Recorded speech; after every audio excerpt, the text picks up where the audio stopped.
by our people. And I think that he knows better.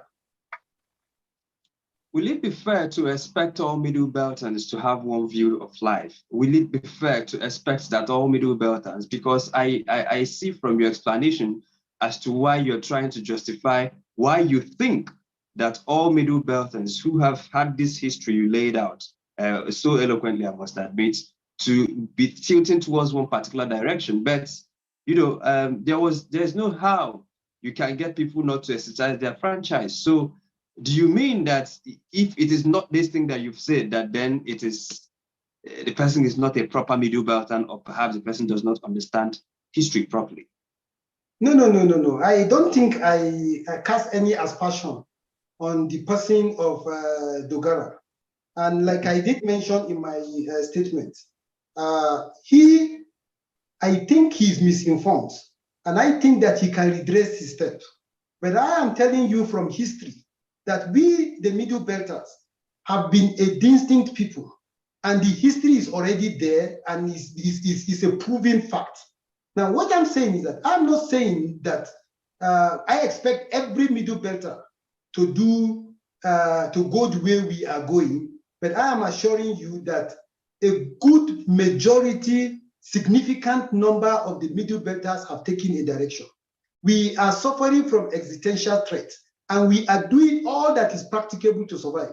And I should think that a person with the pedigree of Johanna Dogara should know better and should not be lured based on any mundane situation to take the path that he has taken. Don't forget, in that his fight in APC, he was not alone.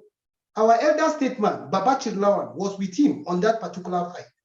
And when they poisoned that ticket with a Muslim ticket, it does not fathom, it does not make any other sense, again, to now support. Then if you are supporting a Muslim, then why was the argument in the first instance? So if he was not alone, and our elder statesman, Babachir Lawan, did the right thing.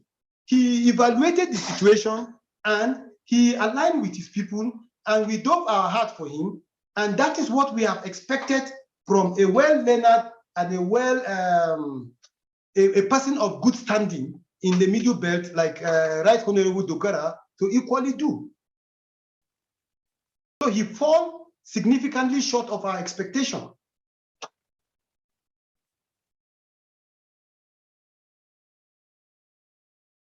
Chima, it's like missed you, right? Yes, I think my network comes on and off, but I think I've gotten the hang of it now. I wanted to ask you about, let's unpack their press statement for a bit before we allow others to contribute. So I hear from their press statement, for instance, where they said that APC is suffering from the unfortunate, and I quote, unfortunate self-inflicted, divisive, same-faith tickets which cannot guarantee the desired peace, unity, and cohesion in Nigeria, a decision that has been kicked against by a huge population of Nigeria.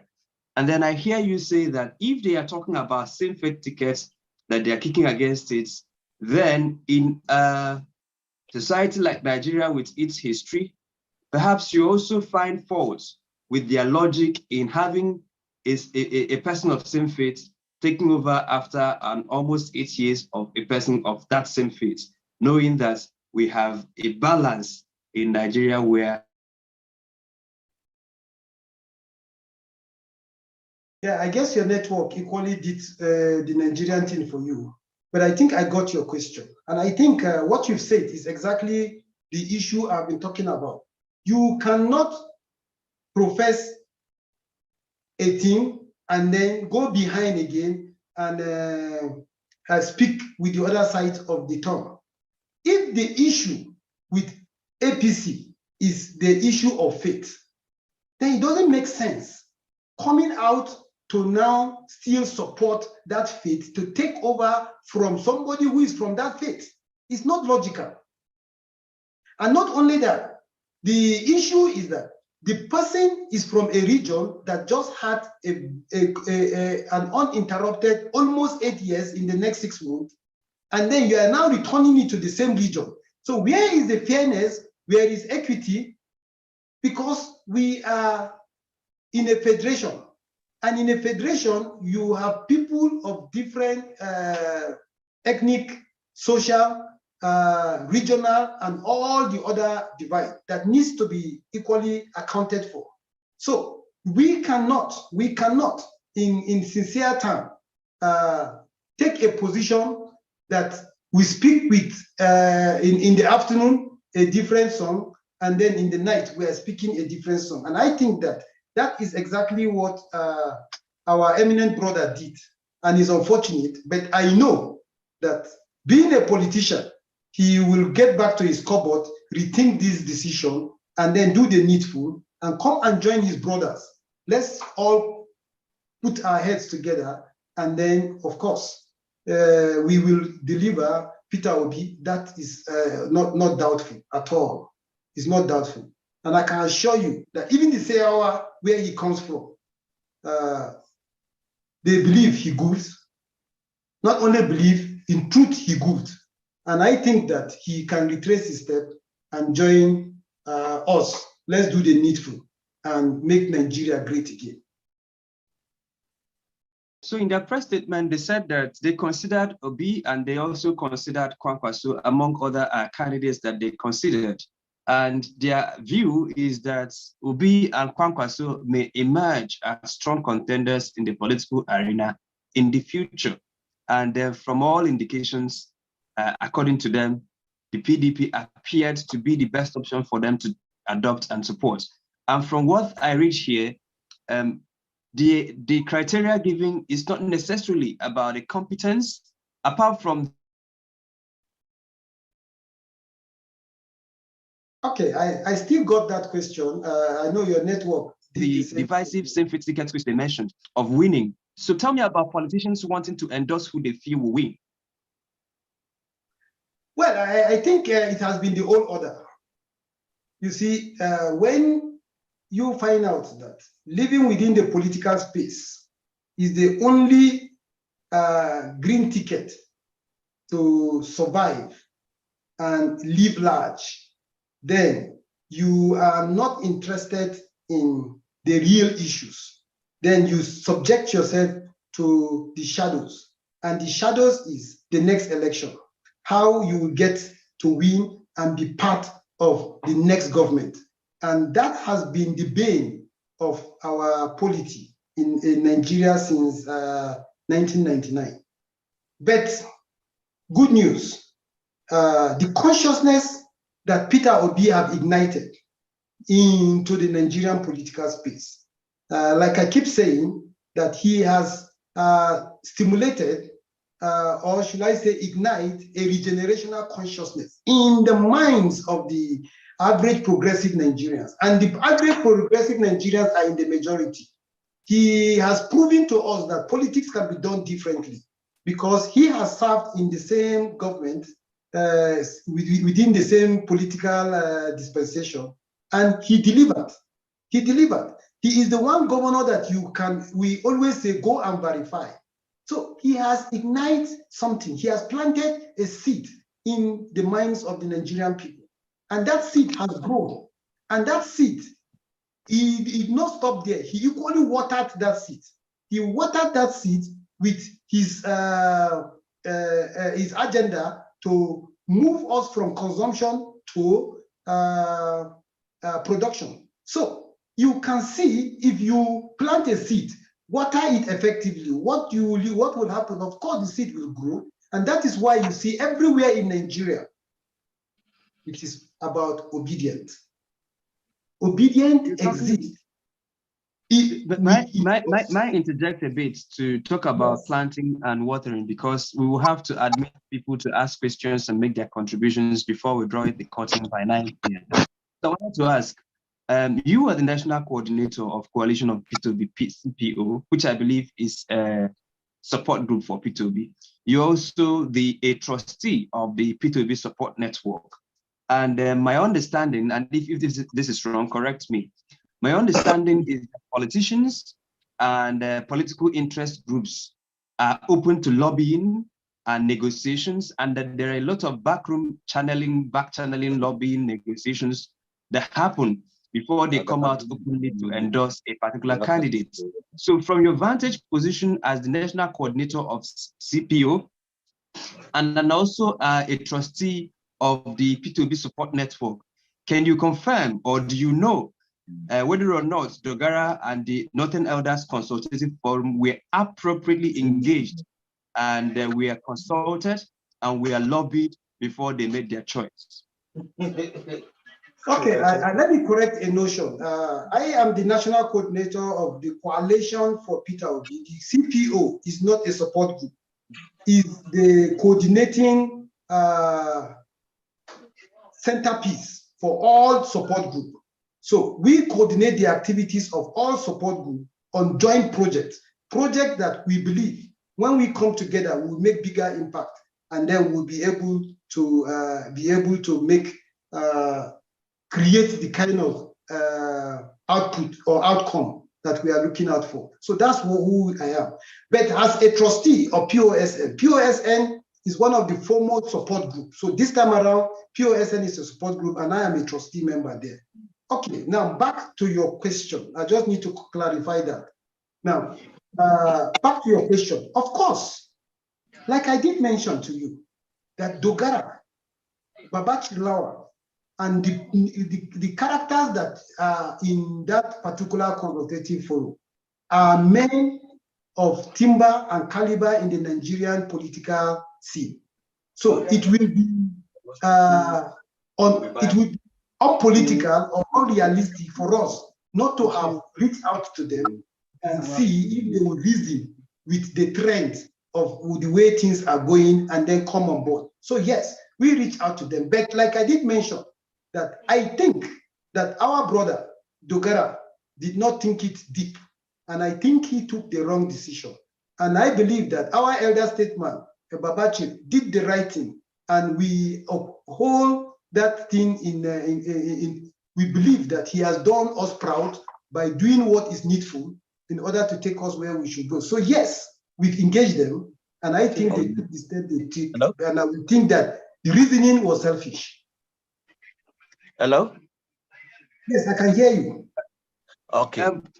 What is the benefit of Dogara going to get from supporting Atiku now? May I know the benefits? Sorry, it's not yet time for us to open up questions. So Kabiru will step down your question. During the time for questions and answers, we will make the floor open, and then you will have the opportunity to contribute to your questions. Is that all right? So Pamsin, let me return to our. You talked about right and wrong choices. So are there right and wrong choices in politics?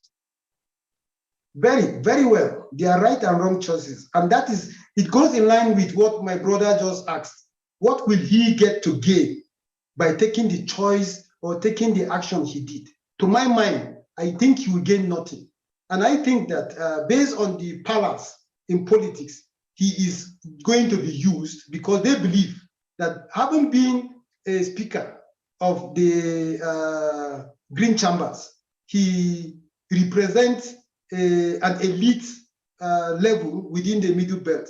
And in line with the theory of elite consensus, if you get a big man, more or less he has followers, automatically you have gotten the follower. But in this case, unfortunately, with the regenerational consciousness that Peter Obi has instilled in the mind of the Nigerian people, and with the existential threats that the MiddleBelt are facing, I think he got it all wrong. It won't happen this time around. So your answer to the right and wrong choices is in the affirmative. Correct. But who gets to define that right and wrong? I mean, who is the moral arbiter here? You know, because you are making your decision based on your own biases, based on your own expectations, based on your own metrics and rubrics for measurement. And I also assume that the other person may be perhaps members of Northern Elders Consultative Forum, perhaps Yakubu Dogara, Right Honorable, and perhaps other members of that group are also making their decisions based on their biases, their assumptions, their expectations, and whatever it is their moral anchor is, right? So who gets to determine in partisan political affair what the right and wrong choices are? The is people. it you? The people. And I belong that's to why a community. I belong to a community. You don't live in isolation. We are all social beings. Within the community, within our society, we discuss, we relate, we know what is happening with the society. Governance is all about meeting up the social contract with the people. And the people have evaluated the social contract and the way service delivery is being given by those who we have rightly or wrongly gave them our mandate. So the people decide. And I'm telling you that the Middle Belters, it has not, the Middle Belters didn't hide their own. You see, I told you that I am the national coordinator of Southern and Middle Belt Alliance. It will interest you to know that the Afenifere equally took a position and endorsed a candidate, and they did that through a press conference. But the Middle Belters went beyond a press conference. We went to Ruampam Township Stadium here in Jos, which is like a spiritual capital of the Middle Belt. And the Ruampam Stadium has its own significance in terms of governance in Nigeria. Go and look at the history. Go and see how OBB became president. Go and see all those people. The Ruampam Stadium is a very, very significant edifice when it comes to pointing to the direction of the Nigerian people. So we went there. We publicly unveiled Peter Obi as the candidate for the Middle Belt. So how can one person override the position of a whole?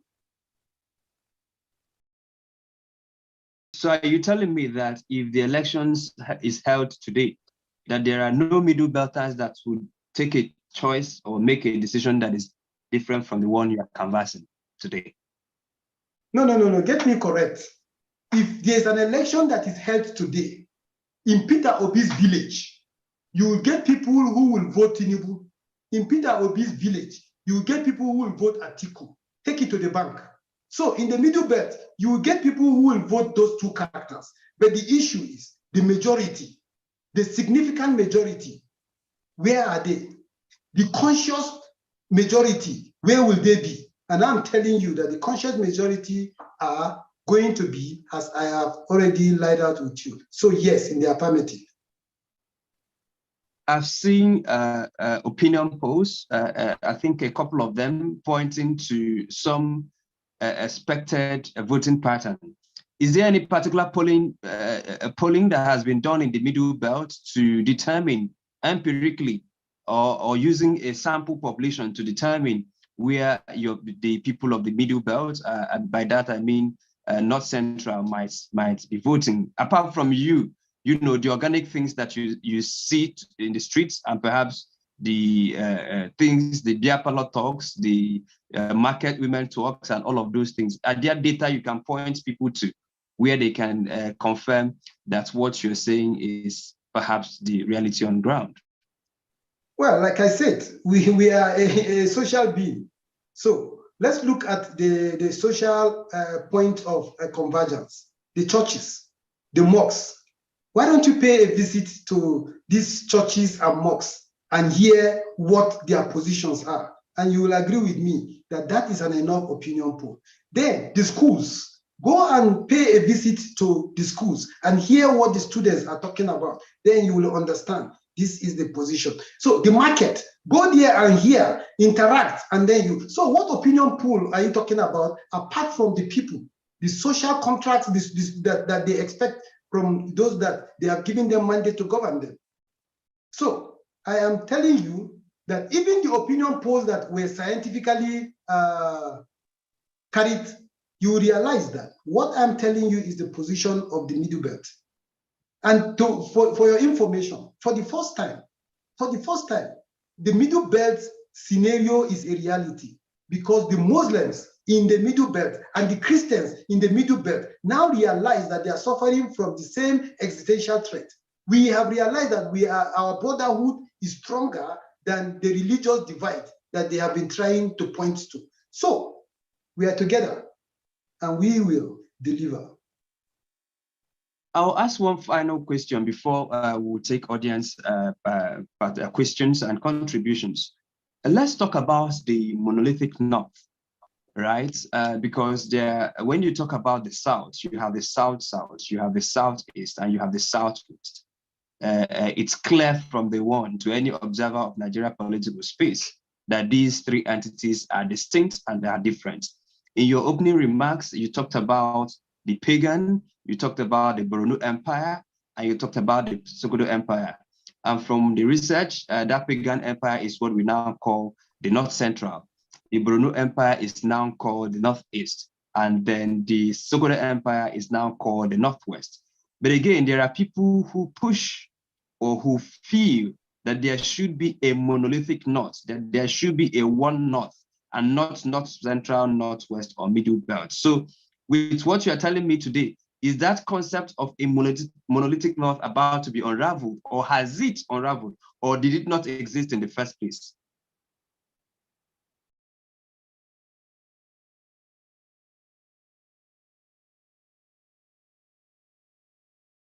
Could you confirm that you can hear me? I think I got your question. Yes, I got your question. Now, let me put it this way. I already gave you the history that what we find as the Northern Protectorate is made up of three precincts: the pagan territory, the Borno Kingdom, and the Sokoto Kingdom. These three were merged on the 1st of January 1900. So let's keep that aside. When you are talking of the current Nigerian description of zones, what the federal government did was, for convenience of administration, decided to use nautical direction to divide the country into 6 zones. In the southeast, they call it southeast, that's the nautical description of that particular zone, southeast. But who are there? They are the Igbos. If you go to southwest, who are there? They are the Yorubas. But when you come to the issue of the Middle Belt or the North, you are not correct. We are not North Central. Please, let's get that very clear. The Northern Protectorate is about 620 square kilometers. And the Middle Belt is made up of 300,000 square kilometers. I mean, 620,000 square kilometers. The Middle Belt region that is occupied by ethnic minorities are totaling approximately 300 square kilometers. Now, in terms of the nautical description, the North Central conveniently covered virtually all that the ethnic minorities there. So automatically they are Middle Belters. But the Northeast has an element of the Middle Belters. In Taraba, Southern Borno, Southern Bauchi, you can't call that, they are Middle Belters. Please, let's get that very clear. In the Northwest, you can't call Southern Kaduna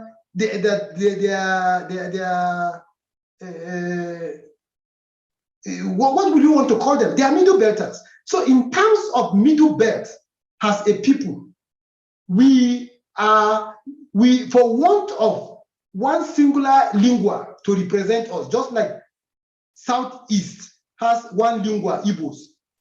For want of a lingua that represents all of us, we choose to call ourselves Middle Belters because we are found in the present-day Nigerian locational description in the middle. We span from the east to the west of the middle region that makes up the Nigerian geographical space. So because of that, we choose to acknowledge and call ourselves Middle Belters. And that is why, even in the First Republic, the political party we created for ourselves is the Middle Belt Congress. So you can't put us in that divide. So it's wrong. The nautical description do not define us.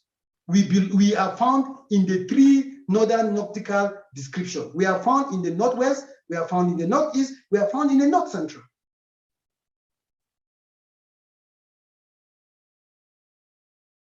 Yeah, Oh, Chima.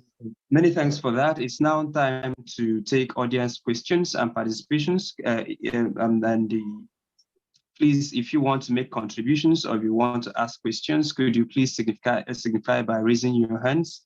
And then we'll run it according to, okay, Kabiru Mohammed, I see your hand is up. So Kabiru, you have the floor now. Make it snappy. You have 1 minute to make your contributions. Kabiru, please unmute yourself and make your contribution. I want to throw this question to Mr. Palm. Why is it that Dogara is trying to talk on behalf of the Northern Forum, while it is not what the Northern Forum want? We, the Northerners and the MiddleBelters, have to have our own choice, not the choice of just a few unselected people. What is Dogara and his people trying to gain from their selection of Atiku? Mr. Pam, feel free to take the simple question. answer to that is that he is the best person to tell us why he did that. But I think that his position is selfish, is self-centered, and I think it's for the political gain. He wish he will benefit if Atiku wins. And for sure, Atiku is not winning. Definitely, Atiku is not winning. Thank you. Well, except if you have seen the results of the 2023 elections already, there is nothing that we can say with absolute certainty. So let me go to take questions from, I see a lot of hands up here. So Felix Guti, could you unmute yourself and make your questions or contributions in under 1 minute? Hello. Yes, you can hear me. Okay, good evening. First of all, thank you to Pamson. Every time I listen to him, it's like a history lesson, especially for those of us who have been away for so long. There are many things that I've picked up listening here that I honestly really never knew. I am unashamedly a P2B supporter because I need something new in Nigeria. We have tried all these people that are running around all over the place. Nothing has changed for 24 years. For the North, Dogara, when Dogara was speaker, I used to think that he is a different Nigerian politician. Being young, I'm much older than him. Being young and educated and enlightened, I used to think that he's one of the groups of people that will lead Nigeria in a different direction. So I was kind of surprised to read his statement with the rest of them. I was surprised and disappointed.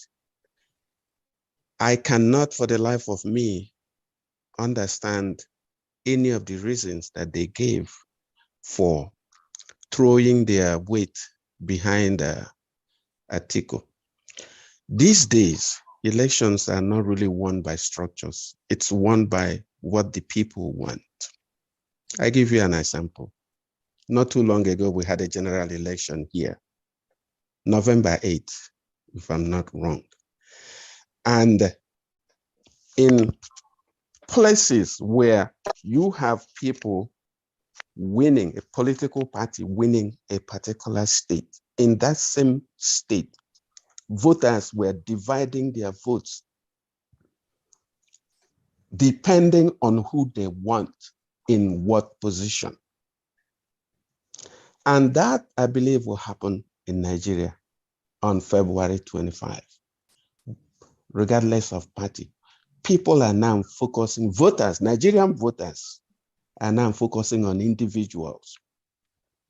So, like the moderator said, I may not be predicting a P2B win.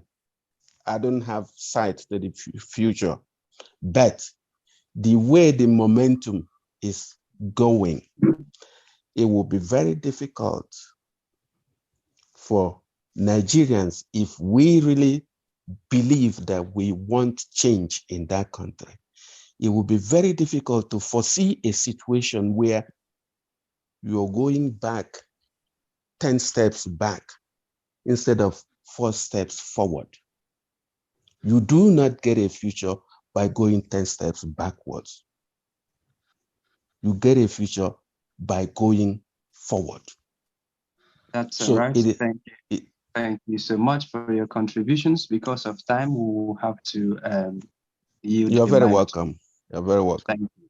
Thank you. So you, Kodadi, your hand is up. Are you able to unmute yourself and make your contribution in 1 minute or less? Okay. Thank you for the time. Good evening, all. Well, I'm actually listening. Yes, I'm listening to this piece all the way from my village in Kamkun, Langtang South, and it's interesting that I'm able to connect, although the network is having some issues, but then it's good. I just want to bring our attention to something and to respond to one or two things that Mr. Pampson said. Yes, and one of the very important things that he talked about is as regards to your question you asked, how were they able to have an opinion poll to determine the position of the middle belters? Let me tell you something.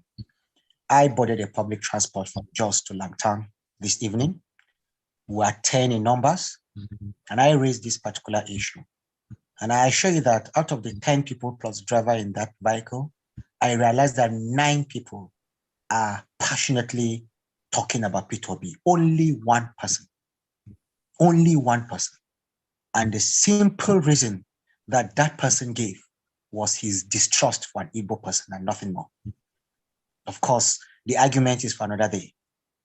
Secondly, I want to bring our attention to something that the fundamental problem we have in the Middle Belt is identity crisis. We do not have an identity. This is something that we need to look at. A vote for Peter Obi is a vote of identity. At what point in time will we have our own from the Middle Belt being recognized? Because it seems as if when power is being shared in this country, we are seen as second-class citizens, not first-class citizens. That rhetoric must change. Let me also say something lastly in a very few words. A typical example of a particular local government in Plateau State called Jos North. The people in Jos North vote irrespective of whether they are going to win an election or not. They vote because they want to make a statement. And at the end of the day, whoever they vote for, even if the person does not win, tomorrow you have no option than to go back to them for negotiation. So most of the time you discover that there are commissioners, or you have to cede local government chairman to them or local government secretary to them, or one very major position because they are united. So let us not even be afraid as to whether Peter Obi is going to win an election or not. The Middle Belt must have a position, and it is that position that we're going to use to serve as a bargaining tool. Peradventure, a personality of Peter Obi does not emerge. Thank you very much. Maybe I should just say something a little bit here. Daddy, the truth of the matter is this. The truth of the matter is this. That identity crisis used to be the bane of the Middle Belt, but not anymore. Buhari has been able to help us realize that whether you are a Muslim or you are a Christian, your land is their interest. And because of that, we no more have that identity crisis. We speak together as one, we talk as brothers, because we know that what the issue is today is how do we survive as a people. Number two, yes, the issue you've analyzed, I am a statistician by profession, but I can assure you that all those people talking about survey or no survey, the truth is there. We are not just going to make a statement or waste our votes like it is in the public palace. And I think these are the issues that people like Dogara were running away from, that Middle Belt want to waste their vote. We are not wasting. We are going to win. 4 regions are coming together. We are going to win. If democracy is about numbers, if democracy is about the people who comes out to vote, my brother, have confidence, come out and vote. We will win. Thank you very much. Thank you. Joseph Zaka, the floor is yours. Could you please unmute your microphone and ask your questions or make your contributions? Please make it under 1 minute. Yeah, thank you for this privilege to talk on this platform. I want to thank Mr. Palmson for coming out boldly to make a statement over this issue. I think for me, I would want to say that Dogara is overzealous and he is fighting for himself without carrying his people along. I want to see him going back to his village to go and campaign for Peter Obi. He will just sit down there in Abuja and make a statement. Can Dogara for today vie for senator in his own area? That is why when Palmson made that statement, we are fighting for existential recognition. Either way, if we don't, we will perish. And that is why the MiddleBelt stand very firm over this matter. For Dogara to come and confuse this matter when Babachir came out to say that this is the position where the MiddleBelt will focus, Dogara immediately, they counter with it with press release that no, that they hadn't finished their decision yet, and bring out a kangaroo template to say that all things are gearing towards Atiku. Let him know, let him tell us. It doesn't matter the money they have accumulated where he is, but we are waiting for him the day he will come and campaign, even in his own village. Let him come out and campaign that this is where his people will be directed to. We will see. That statement alone, like Palmson have said, let him go back and look very well before coming out to making that decision. I know his friend is the DG, that is the governor of Sokoto State. Maybe they have convinced him of promising him ministerial or whatever, and he doesn't care what we are suffering. His people are in danger just like it is. We are all in danger. If we don't make a statement now, we'll perish. And that is why the MiddleBelt will stand very firm. And the history Palmson have said, in fact, added to my education today. And I continue to remain very resolute over this fight to ensure Peter Obi comes to. Because if he doesn't, tomorrow somebody will think by their vote they will always win. And that is not. We are working as a country. And if we continue to move the way it's going today, that a northerner had finished, a northerner will continue again, is unfortunate. We know it must go to the south. The Igbo man is part of this country. They are very hardworking people. We must give them their own chance. Let them rule this country. If it is not good, we'll use our vote again to remove them out. And then tomorrow we change for another. But when we continue to look at it, this one and this, and people today, they are only focused on money. They look at what is their own interest, but forgetting the interests of others, which is not good, is unfortunate. And honestly, if there is a way, the MiddleBelt Forum, which Palmson is leading in December, should ask Dogara to come out again and tell us why he should go ahead and do that in the name of Christian of MiddleBelt. Turning the hands of the clock is unfortunate, and my position remains. I'm very annoyed, like if I see Dogara now, thank God. Let me just close up. Thank you so much. Well, thank you very much for your time. I understand emotions are high, but we would love can you just allow me to just address something here? Oh yeah, okay, please, Palmson, go ahead, sir. Yes.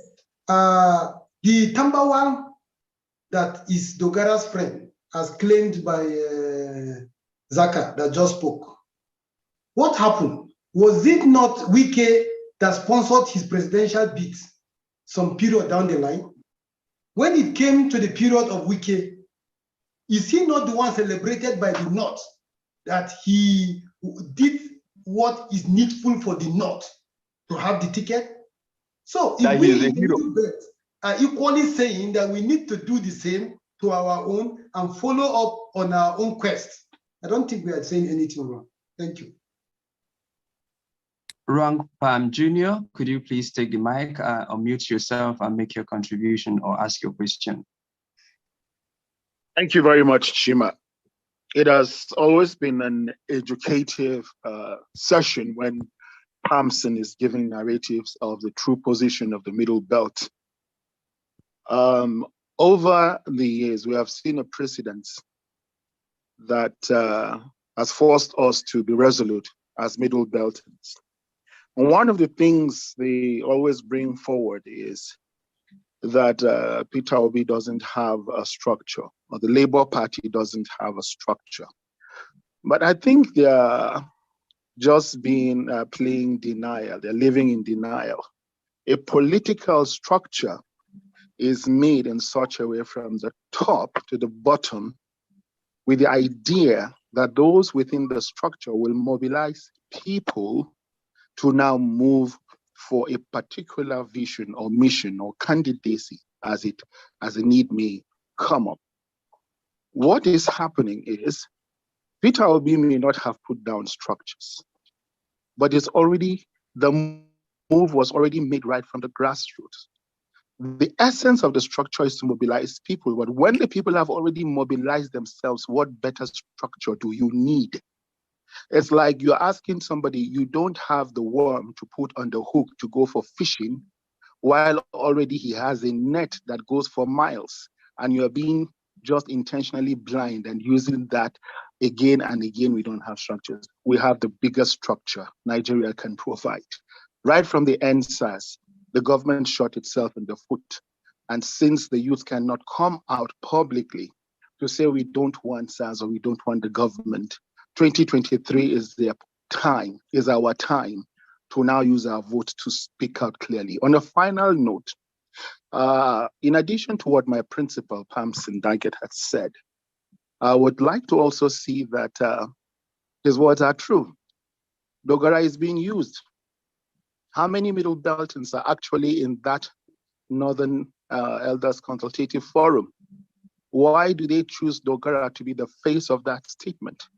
It's just so as to cause confusion and fear for those who are myopic in thinking.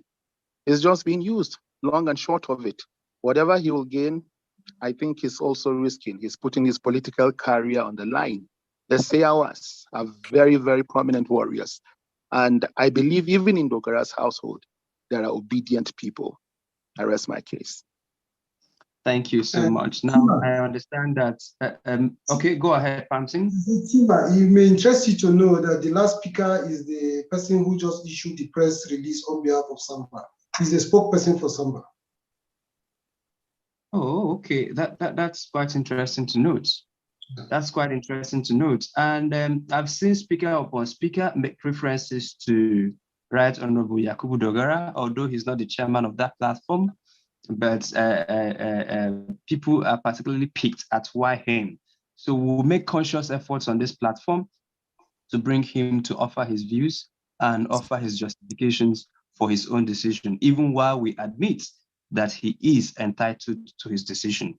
I'll beg Jonathan Simon, Dr. Anog Moses, Ebere Joseph, and Mavis Idama to please keep your comments short. But before I bring you up, let me have Babachir Lawal to make his contribution. Wow.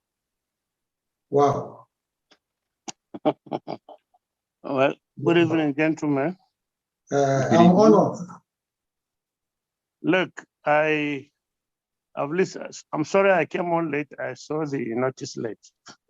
I need some time. I give you a background and what Dogara is doing and why he's doing what he's doing. Right from the formation of APC in 2014, we noticed a tendency of being insensitive to the Christian faction of the party. And immediately, even during the merger, I formed a group. I used to call them Christians in APC to fight for inclusion in the APC structure at the executive level. And I was leading the group, and we used to meet in Chief Akume's house. Almost all the Christians were there that were in APC, in the merger committee. And of course, some other elder Christians that were in APC. The idea was that, first of all, we noticed that when the interim executive of the APC was formed, all the Christians in the North got only ex-official positions.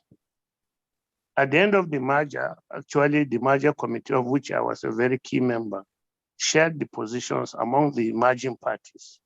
APC, CPC had 9 slots, ACN had 9 slots, ANPP had 9 slots, ABGA, DPP had, I think, 5 slots between them to go and share among their members. Funny enough, the CPC, which was principally a northern party at the time, decided to give me ex-official. By some coincidence, ANPP decided to give Nelson Alapa from Benue ex-official. ACN, again, by some coincidence, gave Antipas from Taraba ex-official. ABGA gave Jock Alamba ex-official from Plateau. Ocholi San, who was the chairman of the Constitutional Drafting Committee, was given, from CPC, was given deputy legal advisor. Now, it was very funny because he was deputizing for Muiz Banire in ACN from Lagos, who was the legal advisor, was not a son, but Ocholi was a son. So the whole thing was very humiliating for us in the party. So we formed this group to fight for our rights within the party. Eventually, after we'd spoken to all the leaders, we went around every key stakeholder in the party and laid our complaint. And all of them promised there was an oversight, they will address it at the convention. At the convention, it was worse. Because being a key Buhari man, I was the only one that had to fight my way into the National Working Committee from the North. So at that time, I was the only Northerner in the National Working Committee. Eventually, of course, I left to become the secretary to the government of the Federation, and that position was vacant, zoned to the Northeast. I kept the position open for almost 6 months while I was looking for a Christian with the capability to occupy the position, who must also be a Buhari person, which I was, who couldn't find. So eventually, we ran out of time, and the position went to a Muslim from Adamawa. So by the time we got to the end of the tenure of that first executive for APC, there was no Christian in the National Working Committee. So our problem heightened. Now, this led us up to the time of the Malabuni Interim Executive Council. No Christian was in it. That contraption, no Christian from the North. Again, our frustration heightened. So by the time we got to the last convention, this last one, we made a point. Now I was a key man leading the Bola Tinubu campaign organization for his emergence as a candidate for the party. I was the main driver. And I had noticed that the chances of Bola emerging as the presidential candidate was high. So we now said, well, if you want us Christians to campaign for a potential Muslim candidate, a Christian must be chairman of this party. They wouldn't listen. Abdullahi Adamu from the North Central became the chairman, a Muslim. Now, by some chance, the deputy national chairman North position was zoned to the Northeast. So we sat down and strategized, myself and the current SGF. We knew that if a Christian cannot get that position, we will not be able to campaign for APC because it's very frustrating discrimination against the Christians. So we sat down with the AGF, we said, this position, who can take it? We said, Dogara is the best person for it.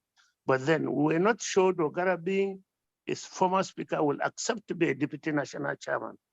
In any case, we approached him and he graciously agreed because he too saw the danger of APC not winning an election if they continue to isolate the Christian community in the executive structure. So we asked him, we requested him, and he accepted. But unfortunately, again, the Northeast Caucus refused to give him the slot. They gave it to a Kanuri man from Borno State, senator. So completely as the National Working Committee is, there's no Christian in it. The National Executive Council, except for statutory members, there's only one Christian in it. Assistant Secretary given to Plateau. As usual, because Lalong was the chairman of the Northern Governors Forum, and that was the only thing they could give him. Very humiliating again. So as APC structure is right now, there's no Christian in the National Working Committee and no Christian of significance in the neck of the party.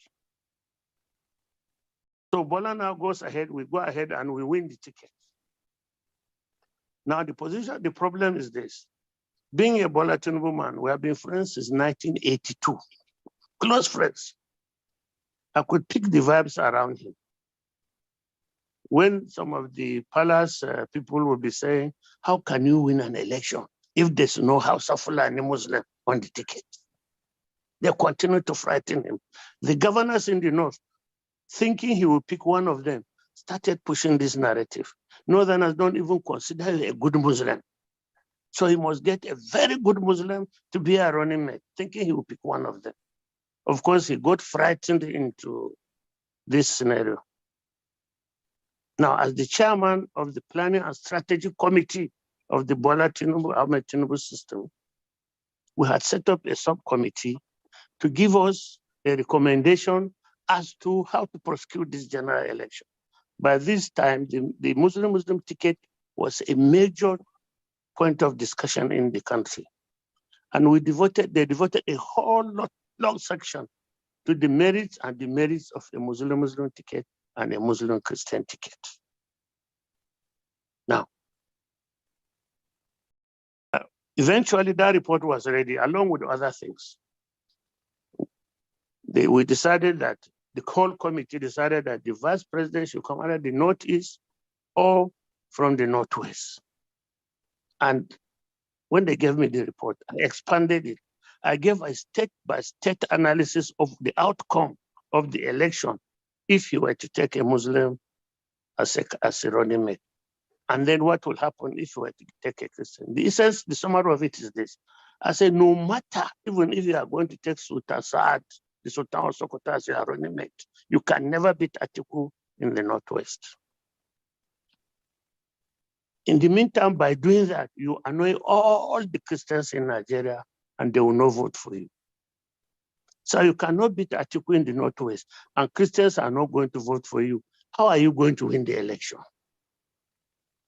I took this report to him in London. We discussed it in details.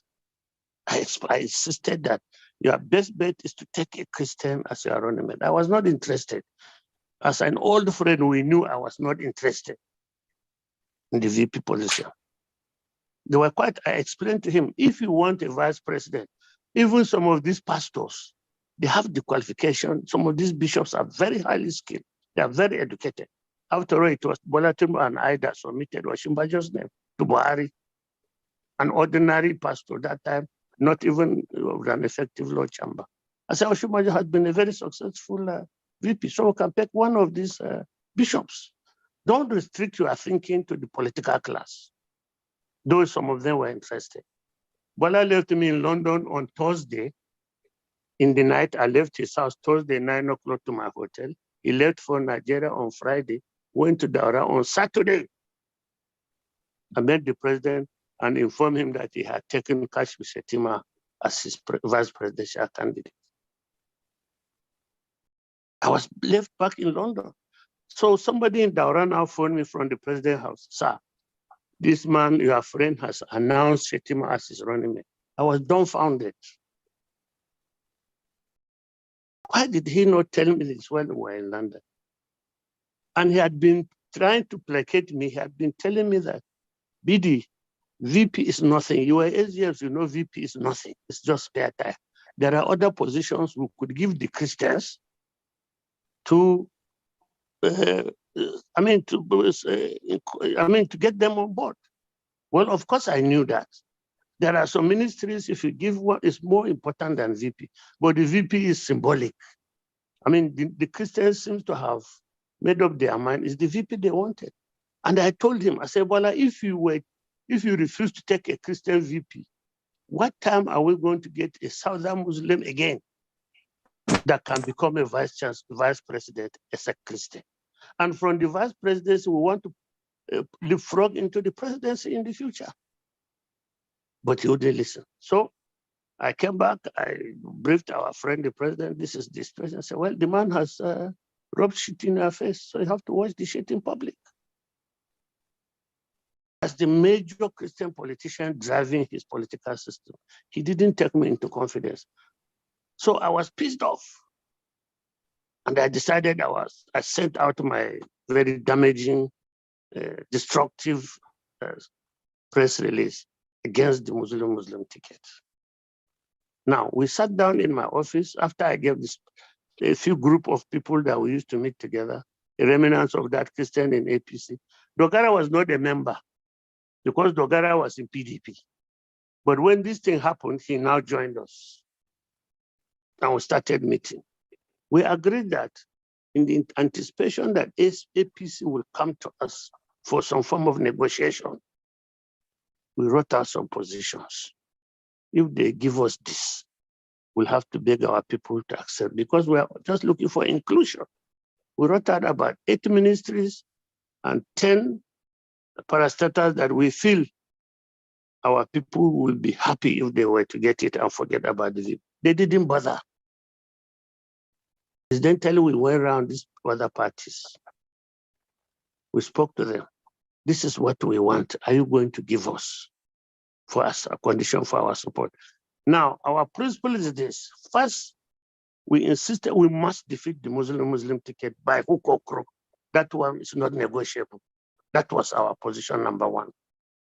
Position number 2, we must not support one of the political parties in such a manner that will strengthen the hands of APC and give them a higher possibility of winning the election. So we must be very careful whom we are going to support. 3, since we are fighting exclusion, we don't want to use our own hands to exclude ourselves. We want to support a political party that will win so we can be part of the government as Christians. Since they've all agreed, they will give us those positions that we had given them. All the 3 of them, APC didn't bother to look for us. So now the problem of Peter Obi comes. First of all, if we can make Peter Obi president and defeat the Muslim ticket, I think we will die of excitement because that would have been the icing on the cake. So our sympathy was for Peter Obi. But whether you like it or not, if you're a politician, structure matters. Forget all this bullshit about structure doesn't matter. In Nigeria, at the polling station, the voter must know who he's identifying with. You go to my village, they've never seen Peter Obi, he's in remote, they don't even know what is Arambra. So who is it that's the face of the Peter Obi that they see? So that when they win election, they can catch that man for their own dividends.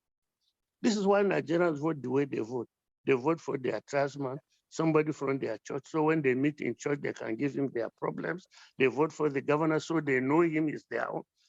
You don't vote for, we have not reached the stage where we do theoretical vote. And then who is going to protect your vote if you have no structure? Who is going to distribute and paste the billboards and the posters? You see, in Nigeria, you don't vote for the candidate. It's the poster, the logo of the party that is on the ballot. So somebody has to go and explain to my grandmother, this is the logo of that you are going to vote tomorrow. This is what the structure is supposed to do for you. Now, in the case of Labour Party, they don't have any House of Assembly member, for example, in my state. Who is going to go to the polling units to show the old women, this is the logo? Who is going to go around the police station to tell the youth, and we are brother now, we were classmates, you are my grandfather, we are this. Who is going to do that? There's no senator. There's even nobody to open an office. There's no boss for the party to go around to do, because there's no party. There's no senator to do that. In Nigerian politics, the House of Assembly member will open an office. He will print posters with his own picture on it. He will go around and campaign. He will hold rallies. He will meet the Women Fellowship. He will meet the youth. Then the House of Assembly member will be doing, the House of Rep will be doing the same thing too. Then the senator, then the governor. It will be Labour doesn't have all that. Where they do have, they are just the dregs that were left behind by the major political parties. So we looked at this. Now we continue to have meetings with them. We're about 40 initially in the group. Eventually we got down to just about 10 steady members, which I was leading. Eventually it came down to who is going to win the election. We don't want to lose the election. So people like Dogara eventually felt that it's better to follow PDP because they have the better chance of winning the election, according to them. And that way, Christians will be able to be in government. And having negotiated the positions we have, we think that Christians will be able to have good positions in PDP government. Some of us felt that having discussed with Peter Obi and informed them about the deficiency in their structure, and they are willing to remedy those defects. Because I'm quite skilled in these issues. I ran Buhari's campaign from 2002 up to 2019. So I know about structures, about forming new parties, about mobilization. And we continue to tell Labour, this is your problem. And they say they will solve it. When eventually some of us felt that we need to back up Labour so that we can help them establish the structure that we think that is deficient, and they are willing to do it, our chances of victory will be higher, will be high. And we might win, and we might get a Christian president after defeating a Muslim ticket. We also found out that it will be very difficult to go and tell the Christians in the North, vote for Atiku. It is the worst form of a Muslim ticket. Because one Fulani man, Muslim, is going out, handing over to another Fulani man, a Muslim, coming in. And Atiku is a prince of the Fulani system. It's the symbol of Fulani and the symbol of what the Christians are facing as oppressors. So we look at it, some of us say, we don't want to lead the people. You are moving in the front. Then you turn back and find out that nobody is following you. That's no leadership. It's better we join Labour and improve on their deficiencies, and then we deliver the votes. We organize our people and deliver the votes. Some other people like Dogara, rightly, they are entitled to it. They felt that Peter Obi has no chance of winning, and rather than all of us Christians now losing out, if we don't support one of the parties or Atiku, if the winning party didn't have our support to win, we'll just ignore us. So while I don't support what Dogara has done, I understand where he's coming from. It depends on what is your motivation. Is it, like you say, you want to redeem yourself from oppression, rescue yourself from what they have been doing, suppressing us? Or you want to just be in the government? Because you can be Minister of Education and the president can sideline you. You just appoint the heads of the parastatals and leave you stranded. But if they feel, you feel that as a politician, you will join politics to win election and form government. So people like Dogara prefer that. Then a number of us feel that no, even if we are to lose, we have made a statement. Because my own position is that even if we don't do anything today, we've made a statement and nobody will oppress Christian again. The next dispensation, even if we keep quiet, nobody would behave in a cavalier manner like the APC has done. So the issue is some of us followed this side, and then Dogara joined along with some of his old PDP colleagues. And that's what they did. This one, the Northern Christian and Muslim Forum, they're all PDP. Naturally, they will not want the Muslim tickets because they are PDP. It works towards them. So that's why they teamed up with quite a few of our former members and joined a PDP, while some of us joined with the Labour Party. But fortunately for us, we joined the Popular Party. I just came back from Lagos this morning where we had 2 days meeting with Peter Obi. What were we discussing? Destruction. Everywhere you go, like somebody just said, they discuss Peter Obi among the Christians. But this is just energy out on the field. How do you harness this energy to translate it into votes, protect the votes, get it announced? You need people, and you need people in an organized manner. And that's what is called structure. You need funding to fund that structure, that organized group. You need them. I used to tell Peter Obi, if we don't build up a Labour Party in Adamawa, if you give me 1 billion naira, who do I give? In Adamawa, if there's no Labour Party on the ground, I can't go and gather women fellowship and start distributing the money. I have to have a party structure that will deliver on the votes. So it is important we don't deceive ourselves and say structure is not important. This is politics. This is the way Nigeria plays its politics. Structure is very important. We are not in London where you can go and cast your votes and go home. We need to have agents who will stay there and make sure you are not rigged out. Those agents, only the party can supply them to the INEC. Only the party chairman has to sign. If that chairman is not on the ground, if the escorts are not on the ground, who will do this? Who will pay for your posters? We need structure. Every local government headquarters, as you are going, you must see Peter Obi's billboard. As you are leaving, each of the arteries in and out, you must see Peter Obi billboard. You must see Peter Obi posters on every. My grandmother is dead, but if you enter her house, you still see Buhari's picture in her room, a poster from 2002.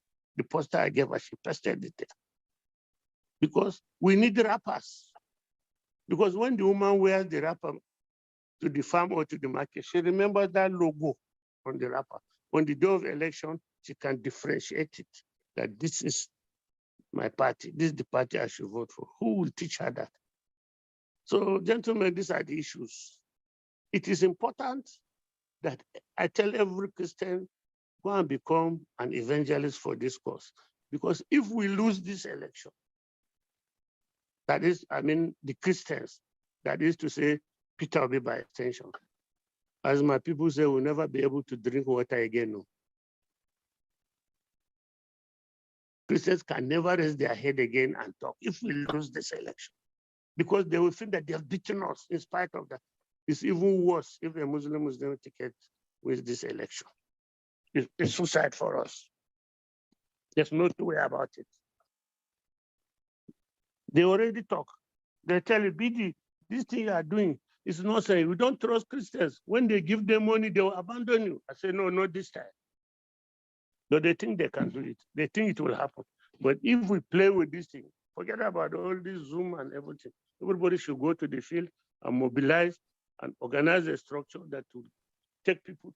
In Adamawa, you need to even get buses to transport them to the police stations. They will not pay to go to that police station. We used to transport them to the INEC center to go and register. If not, they will not go. They will not spend 20 naira to enter bus to go and register. You need to transport them to collect the PVC. On election day, you bring them to the police station from their villages. We need people to do that. We need structure to do that. Because they will not come out. That's the reality of it. That's the reality of it. Many thanks. If we lose this election, we are in trouble, gentlemen. So please, I beg us to be more serious about this thing than whether MiddleBelt or not MiddleBelt, we are Christians. We will suffer if we don't win this election. Thank you very much. Thank you very much, Babachary Lawal, former Secretary to the Government of the Federation, for your contributions. We'll also reach out to you in no distant time to have you appear live on our interview, and we hope you will oblige us with your presence. Thank you, thank you, thank you. I need to go to bed now, gentlemen. That's all right. So there are 6 more hands that are up.